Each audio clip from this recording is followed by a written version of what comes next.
Disclaimer. We are not SEBI registered. All videos and content shared on this channel are strictly for educational purposes only. Please consult a SEBI registered financial advisor before making any investment decisions. Trading and investing involve risk. This is not financial advice. Hello friends, എല്ലാ കൂട്ടുകാർക്കും S K trading സോണിലേക്ക് സ്വാഗതം. നമുക്ക് നാളത്തെ മാർക്കറ്റിൻ്റെ ഒരു outlook നോക്കാം. നമ്മൾ എല്ലാ ദിവസവും ഇങ്ങനെ വീഡിയോസ് ചെയ്യുന്നുണ്ട്. 1-2 സ്വിംഗ് സ്റ്റോക്കുകൾ കൂടാതെ നമ്മുടെ നിഫ്റ്റി അതുപോലെ സ്മോൾ ക്യാപ്പിൻ്റെ ചാർട്ടുകൾ പോയിട്ട് അനലൈസ് ചെയ്യുന്നുണ്ട്. നമ്മൾ എന്തിനാണ് അനലൈസ് ചെയ്യുന്നത്? ചാർട്ടുകൾ നോക്കിക്കഴിഞ്ഞ് കഴിഞ്ഞാൽ നമുക്ക് മാർക്കറ്റിൻ്റെ ഒരു ഔട്ട്ലുക്ക് മെയിനായിട്ട് ടെക്നിക്കലി നോക്കുമ്പോൾ മാർക്കറ്റ് ബുള്ളിഷ് ആണോ ബെയറിഷ് ആണോ സൈഡ് വേസ് ആണോ എന്നൊക്കെ അറിയാൻ വേണ്ടിയിട്ടാണ്. പിന്നെ പൊതുവെ ഓരോ സെക്ടറുകൾ എങ്ങനെയാണ് പെർഫോം. ഇപ്പോൾ സ്മോൾ ക്യാപ്പ് സ്റ്റോക്കുകൾ എടുക്കുമ്പോൾ നമ്മൾ സ്മോൾ ക്യാപ്പ് ഇൻഡെക്സ് കൂടി നല്ലൊരു ബുള്ളിഷ് ആവണം, എന്നാലാണ് നമുക്ക് നല്ല റിസൾട്ട് കിട്ടുള്ളൂ. അപ്പോൾ അതുകൊണ്ടാണ് നമ്മൾ ഇങ്ങനെ ഇൻഡെക്സും കൂടി അതിൻ്റെ കൂടെ നമ്മൾ പറയുന്നത്. കൂടാണ്ട് നമുക്ക് 2 സ്റ്റോക്കും കൂടി നമ്മളിന്ന് ഡിസ്കസ് ചെയ്യാം. രണ്ടും ചാർട്ടിൽ പോയിട്ട് നമുക്ക് അനലൈസ് ചെയ്യാം. ആദ്യം തന്നെ നമുക്ക് നിഫ്റ്റിയുടെ ചാർട്ടിലോട്ട് വരാം. നിഫ്റ്റി നല്ല രീതിയിലൊരു മൂവ്മെൻ്റ് ആണ് നമുക്ക് തന്നത്. ഏകദേശം ഒരു 1% ഒരു മൂവ്മെൻറ്റ് തന്നിരുന്നു. അതിനുശേഷം ചെറുതായിട്ടൊരു സെല്ലിങ് വന്നു. ഒരു 196 പോയിൻറ്റിൻ്റെ ഒരു റാലിയാണ് നിഫ്റ്റിയിൽ ഉണ്ടായിരുന്നത്. നമ്മൾ പറഞ്ഞ ആ റേഞ്ച് ഇപ്പോൾ നമ്മളൊരു ഒരു സപ്പോർട്ട് എന്നുള്ള റേഞ്ചിൻ്റെ അവിടെ അടുത്തെത്തിയിട്ടില്ലെങ്കിലും ഏകദേശം ആ റേഞ്ചിൽ തന്നെയാണ് റിവേഴ്സിൽ പോലെ തോന്നിയത്.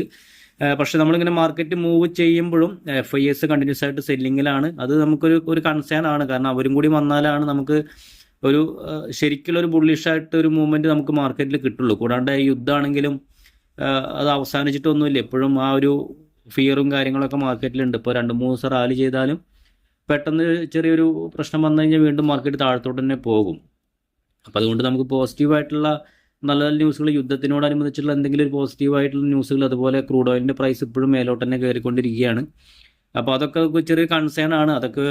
അതൊക്കെ മാറ്റി നിർത്തി കഴിഞ്ഞ് കഴിഞ്ഞാൽ മാർക്കറ്റിൽ നിന്ന് നല്ല രീതിയിൽ തന്നെ ഒരു മൂവ്മെൻറ്റ് തന്നു. കണ്ടിന്യൂസ് ആയിട്ട് 3 ദിവസം നല്ലൊരു ഗ്രീൻ ക്യാനിൽ നമ്മുടെ നിഫ്റ്റിയിൽ വന്നിട്ടുണ്ട്. ഇപ്പോൾ നമുക്ക് നിഫ്റ്റിയിൽ വരുന്ന റെസിസ്റ്റൻസ് എന്ന് പറഞ്ഞാൽ ഈ ഒരു ഹൈ ആണ്. ഈ ഒരു അവസാനത്തെ ഒരു സ്വിങ് ഹൈ 24,300 എന്നുള്ള റേഞ്ചാണ് ഇപ്പോൾ വരുന്നത്. ആ റേഞ്ച് ബ്രേക്ക് ചെയ്ത് കഴിഞ്ഞ് കഴിഞ്ഞാൽ മിക്കവാറും നിഫ്റ്റി പതുക്കെ മേലോട്ട് കയറാനുള്ള സാധ്യത കാണുന്നുണ്ട്. പക്ഷേ നമ്മളിപ്പോഴും ഒരു കോൺഫിഡൻ്റ് ആയിട്ടുള്ളൊരു എൻട്രി നമ്മൾ പറയുന്നില്ല. നമുക്ക് എന്തായാലും വെയിറ്റ് ചെയ്യാം. സ്മോൾ ക്യാപ്പ് ആണെങ്കിൽ നമുക്ക് നിഫ്റ്റിനേക്കാളും നോക്കുമ്പോൾ സ്മോൾ ക്യാപ്പ് നമുക്ക് കുറച്ചുകൂടി നല്ലൊരു മൂവ്മെൻറ്റ് തന്നിട്ടുണ്ട്. ഇന്നത്തെ ഒരു ദിവസം നോക്കുകയാണെങ്കിൽ 1.5% മുകളിൽ. കാരണം ഇന്ന് നമുക്ക് നോക്കിക്കഴിഞ്ഞൊരു പോസിറ്റീവായിട്ടുള്ളൊരു കാര്യം എന്ന് പറഞ്ഞു കഴിഞ്ഞാൽ എല്ലാ ഒരു സെക്ടറിലും ഒരു ബൈയിങ് വന്നിട്ടുണ്ട്.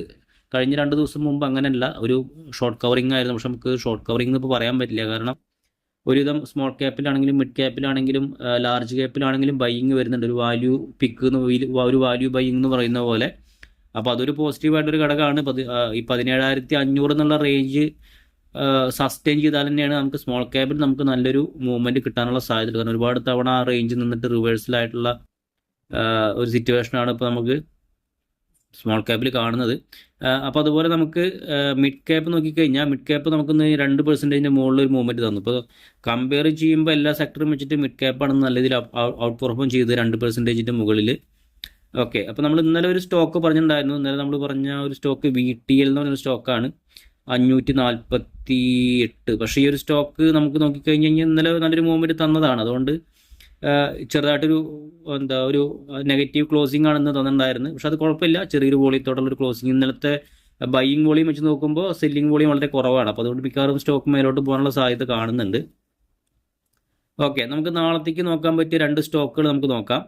ആദ്യത്തെ സ്റ്റോക്ക് ഏതർ ഇൻഡസ്ട്രീസ് ലിമിറ്റഡ് എന്ന് പറഞ്ഞ സ്റ്റോക്കാണ്. ഇന്നൊരു 6% മൂവ്മെൻറ്റ് തന്നിട്ടുണ്ട് ഈ ഒരു സ്റ്റോക്ക്. പൊതുവേ നമ്മളിന്നൊരു 6% ഒക്കെ മൂവ് ചെയ്ത് കഴിഞ്ഞാൽ നമ്മൾ നാളെയും അതുപോലെ പ്രതീക്ഷിക്കരുത്. ചില സ്റ്റോക്കുകൾ അങ്ങനെ സംഭവിക്കാം, പക്ഷേ ചില സ്റ്റോക്കുകൾ അങ്ങനെ സംഭവിക്കാറില്ല. അപ്പോൾ അതുകൊണ്ട് നമ്മൾ എപ്പോഴും നല്ലൊരു റേഞ്ച് ബ്രേക്ക് ഔട്ടിനടുത്ത് നിൽക്കുന്ന ഒരു സ്റ്റോക്കാണ് ഈ ഒരു സ്റ്റോക്ക്. ചിലപ്പോൾ നമ്മൾ ഇന്ന് നല്ലൊരു ക്ലോസിംഗ് കിട്ടിയിട്ടുണ്ട്. ആ ക്യാനിൽ നോക്കി നല്ലൊരു ബുള്ളിഷ് ആയിട്ടുള്ളൊരു ക്ലോസിംഗ് നമുക്ക് കിട്ടിയിട്ടുണ്ട്. മിക്കവാറും നമുക്കൊരു 1083 എബോ ഒക്കെ നമുക്ക് ഈ ഒരു സ്റ്റോക്കിലേക്ക് വേണമെങ്കിൽ കുറച്ച് ക്വാണ്ടിറ്റി ആഡ് ചെയ്യാം. നമ്മൾ ഈ ഒരു മാർക്കറ്റ് സിറ്റുവേഷൻ നമ്മൾ ഒരിക്കലും ഒരു ഷോർട്ട് ടൈമിലേക്ക് എൻട്രി എടുക്കുന്നതിൻ്റെ പകരം ഒരു മിഡ് ടൈമിലേക്ക് എന്നുള്ള രീതിയിൽ നമ്മൾ എൻട്രി എടുക്കുകയാണെന്ന് പറഞ്ഞാൽ നമുക്ക് കുറച്ചുകൂടി സേഫാണ്. കാരണം ഇതിലേക്ക് നമുക്കൊരു 1083 എബോ നമുക്ക് കുറച്ച് ക്വാണ്ടിറ്റി ആഡ് ചെയ്യാം. കുറച്ച് ക്വാണ്ടിറ്റി എന്ന് പറഞ്ഞു കഴിഞ്ഞാൽ നമ്മൾ ഉദ്ദേശിക്കുന്നത് ഒരു 50% ക്വാണ്ടിറ്റി. ഉദാഹരണത്തിന് നമ്മളൊരു 10,000 രൂപയ്ക്ക് മേടിക്കണം, ഉദാഹരണം പറയുകയാണ്, ഒരു 10,000 രൂപയ്ക്കാണ് മേടിക്കണമെന്നുണ്ടെങ്കിൽ നമുക്ക് 5,000 രൂപയുടെ ക്വാണ്ടിറ്റി ഇവിടെ ആഡ് ചെയ്യുക. അതിനുശേഷം വീണ്ടും സ്റ്റോക്ക് മേലോട്ട് പോവുകയാണെന്ന് പറഞ്ഞു കഴിഞ്ഞാൽ കുഴപ്പമില്ല, നമുക്ക് വീണ്ടും നല്ലൊരു കൺസൾട്ടേഷൻ കഴിഞ്ഞ് ബ്രേക്ക് ഔട്ട് വരുമ്പോൾ നമുക്ക് വീണ്ടും ആഡ് ചെയ്യാം, ഒരു പിരമിഡിങ് എന്ന് പറഞ്ഞ പോലെ. അതല്ല നമ്മൾ താഴത്തോട്ടാണ് സ്റ്റോക്ക് വരുന്നുണ്ടെങ്കിൽ സ്റ്റോക്കിൻ്റെ നല്ല സപ്പോർട്ട് റേഞ്ച് കണ്ടിട്ട് നമ്മൾ വീണ്ടും കുറച്ച് ക്വാണ്ടിറ്റി ഒക്കെ ആഡ് ചെയ്ത് കൊടുത്തിട്ട് ഒരു മിഡ് ടൈമിലേക്ക് ഹോൾഡ് ചെയ്യാവുന്ന പ്ലാൻ, അങ്ങനെ ചെയ്യുന്നതായിരിക്കും നമുക്ക് കുറച്ചുകൂടി നല്ലത്. സേഫാണ്, നമ്മൾ വിചാരിച്ച എമൗണ്ടും അത്രയ്ക്ക് വരില്ല, പിന്നെ മാർക്കറ്റ് താഴത്തോട്ട് വന്നാലും നമുക്ക് വലിയ പ്രശ്നം വരില്ല. അപ്പോൾ അതുകൊണ്ട് ആ രീതിയിൽ വേണമെങ്കിൽ നമുക്ക് അങ്ങനെ പ്ലാൻ ചെയ്യാം. 1083 എബോ നമുക്ക് വേണമെങ്കിൽ കുറച്ച് ക്വാണ്ടിറ്റി ആഡ് ചെയ്തിട്ട് ഹോൾഡ് ചെയ്യാം. അപ്പോൾ ഇതിൻ്റെ നമുക്ക് നമ്മുടെ ടെലിഗ്രാം ഗ്രൂപ്പിൽ നിന്ന് ജോയിൻ ചെയ്യാം വീഡിയോ കാണുന്നവർ. അപ്പോൾ അതിലേക്ക് നിങ്ങൾക്ക് ഡൗട്ടുകളൊക്കെ ഉണ്ടെങ്കിൽ അവിടെ ചോദിക്കാം. ഒരു പേപ്പർ ട്രേഡൊക്കെ ചെയ്ത് പഠിക്കാൻ ശ്രമിക്കുക. അല്ലാണ്ട് നമ്മൾ റിയൽ മണി വെച്ചിട്ടാണ് ആദ്യം ട്രേഡ് ചെയ്തത്. ഇപ്പോൾ സ്വിംഗ് ട്രേഡ് ആണെങ്കിലും റിസ്ക് കുറവാണെന്ന് വിചാരിച്ചിട്ട് നമ്മൾ റിയൽ മണി ചെയ്യാണ്ട് ആദ്യം തന്നെ പേപ്പർ ട്രേഡൊക്കെ ചെയ്ത് ഒരു 3-4 മാസമൊക്കെ അങ്ങനെ ചെയ്തിട്ട് നിങ്ങൾ നന്നായിട്ട് അതിനെക്കുറിച്ച് പഠിച്ചതിന് ശേഷം മാത്രം നമ്മൾ പറയുന്ന സ്റ്റോക്കുകളിലൊക്കെ ശരിക്കുള്ള എൻട്രികൾ എടുക്കാൻ ശ്രമിക്കുക. നമ്മളിപ്പോൾ കൂടുതലായിട്ടും പറയുന്നതും ഈ പേപ്പർ ട്രേഡ് പഠിക്കാൻ വേണ്ടിയിട്ടാണ് നമ്മൾ എന്നും ഇതേപോലെയുള്ള സ്റ്റോക്കുകൾ ഡിസ്കസ് ചെയ്യുന്നത്. നല്ല ബ്രേക്ക് ഔട്ട് സ്റ്റോക്കുകൾ, നല്ല അങ്ങനെയുള്ള സ്റ്റോക്കുകളൊക്കെ. ഇപ്പോൾ ഈ ഒരു സ്റ്റോക്ക് നിങ്ങൾക്ക് നോക്കാം, കാരണം മൂവ് ചെയ്യാനുള്ള സാധ്യത ഉണ്ട്. കാരണം സ്റ്റോക്കിൻ്റെ ഒരു ഇത് വെച്ച് നോക്കുമ്പോൾ നല്ലൊരു ബൈയിങ് ഒരു മൊമെൻറ്റം കയറി വരുന്നുണ്ട് സ്റ്റോക്കിൽ. നമ്മളിപ്പോൾ നാളെ തന്നെ ഇന്നൊരു 6% മൂവ്, നാളെ ഒരു 10% മൂവ് ചെയ്യുന്ന ഒരിക്കലും പ്രതീക്ഷിക്കരുത്. കാരണം ചിലപ്പോൾ ഇതൊരു റെസിസ്റ്റൻസ് ആണ്, നമുക്ക് ഇവിടുന്ന് ബ്രേക്ക് ചെയ്യുമെന്ന് നമുക്കറിയില്ല. ചില ബ്രേക്ക് ചെയ്ത് കഴിഞ്ഞാൽ പെട്ടെന്നൊരു മൂവ്മെൻറ്റ് കിട്ടും. ചില സമയത്ത് ബ്രേക്ക് ചെയ്തിട്ട് ഒന്ന് മേലോട്ട് പോകും, അതിനുശേഷം പതുക്കെ ഈ റേഞ്ചിലോട്ട് വരും, എന്നിട്ട് ഇവിടുന്ന് ഒന്ന് ബ്രേക്ക് ചെയ്യും. അപ്പോൾ നമ്മളെല്ലാവരെയും ആയിരിക്കും വീണ്ടും സ്റ്റോക്ക് താഴത്തോട്ട് പോകുന്നു. പക്ഷേ ഈ റേഞ്ചിന് താഴത്തോട്ട് വന്ന് ഇവിടുന്ന് ബ്രേക്ക് ചെയ്തിട്ട് പിന്നെ പതുക്കെ മേലോട്ട് പോയി പിന്നെ ഈ റേഞ്ച് ടെസ്റ്റ് ചെയ്തിട്ട് ഒരു ചിലപ്പോൾ 1-2 തവണ ഇവിടെ ടെസ്റ്റ് ചെയ്തിട്ട് പിന്നെ ആയിരിക്കും നല്ല രീതിയിൽ മൂവ്മെൻറ്റ് തരിക. പൊതുവെ സ്റ്റോക്കുകളുടെ ചാർട്ടൊക്കെ എടുത്ത് നോക്കി കഴിഞ്ഞാൽ നിങ്ങൾക്ക് മനസ്സിലാവും അങ്ങനെയാണ് സ്റ്റോക്കുകൾ മൂവ് ചെയ്യുക. ഒരു ട്രാപ്പാണ്. കാരണം നമ്മൾ കൂടുതലായിട്ട് അവരിങ്ങനെ ബൈ ഓർഡറൊക്കെ ഇട്ട് വെച്ചിട്ടുണ്ടാവും ഈ റേഞ്ചിലൊക്കെ. അവർക്ക് ഒരു വാല്യൂ പിക്ക് ആണല്ലോ, വാല്യൂ പിക്കിംഗ് രീതിയിൽ അവർ നല്ലൊരു റേഞ്ചിൽ നിന്ന് അവർ നമ്മളെ ഈ കൂടുതലായിട്ടുള്ള ബൈ ചെയ്യുന്ന ആളുകൾ ആ റേഞ്ച് നല്ല ബൈ ഓർഡർ ഇട്ട് വെച്ചിട്ടുണ്ടാവും. അപ്പോൾ മാർക്കറ്റ് ആ റേഞ്ചിലോട്ട് അവർ കൊണ്ടുവരും. അപ്പോൾ അങ്ങനെയൊക്കെയുള്ളൊരു പരിപാടികളുണ്ട്. ഓക്കെ, അപ്പോൾ നമുക്ക് ഈ ഒരു സ്റ്റോക്ക് നിങ്ങൾക്ക് വേണമെങ്കിൽ ഒന്ന് വാച്ച് ലിസ്റ്റ് ആഡ് ചെയ്യാം, അതിൻ്റെ മൂവ്മെൻറ്റൊക്കെ ഒന്ന് ശ്രദ്ധിക്കുക. ഓക്കെ, അപ്പോൾ രണ്ടാമത്തെ ഒരു സ്റ്റോക്ക് നോക്കാം. രണ്ടാമത്തെ സ്റ്റോക്ക് അറ്റ്ലാന്റ ഇലക്ട്രിക്കൽസ് ലിമിറ്റഡ് എന്നാണ്. ഈ ഒരു സ്റ്റോക്കാണെങ്കിലും 1077 രൂപയാണ്. ഇന്നൊരു 4% മൂവ് ചെയ്തിട്ടുണ്ട്. ഈ ഒരു സ്റ്റോക്കിൻ്റെ ഒരു IPO ബ്രേക്ക് ഔട്ടിനടുത്ത് നിൽക്കുന്നൊരു സ്റ്റോക്കാണ്. കാരണം ഈ ഒരു സ്റ്റോക്ക് ലിസ്റ്റ് ചെയ്തിട്ട് അധികം ആയിട്ടില്ല. 2025 സെപ്റ്റംബറിൽ ലിസ്റ്റ് ചെയ്തൊരു കമ്പനിയാണ്.